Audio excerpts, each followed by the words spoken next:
This season, what you're going to see, there's a lot of printed scarf. It's going to be in cotton, in silk, whatever you think it works for you. I make it red triangle.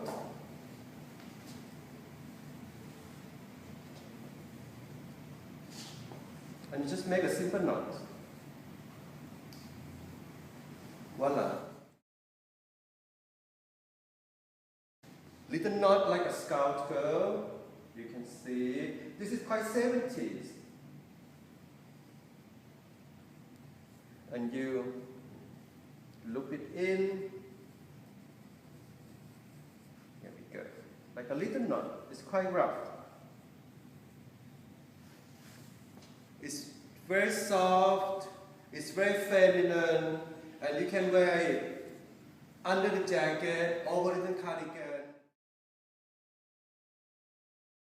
Now this one I'm going to show you how to do little ladylike bow tie. You can wear this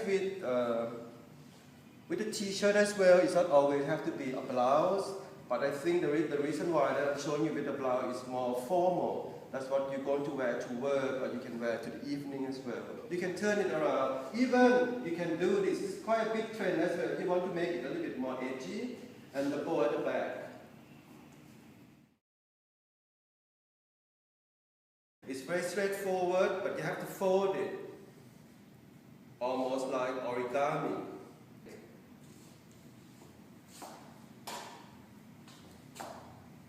You just cut it inside. And so simple, look. You just turn left on top of the right, or right on top of the left, whatever suits you. You can leave it like that.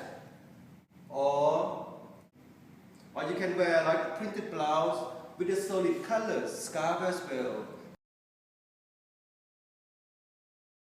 And I think this way is quite decadent as well, a little bit of vintage look. You just bring accessory in also, you know, like the same blouse, the same scarf you're wearing every day. You just add some accessory over it. Just make it a little bit like, I'm not saying like over the top, it's about experiment. That's what I mentioned earlier on.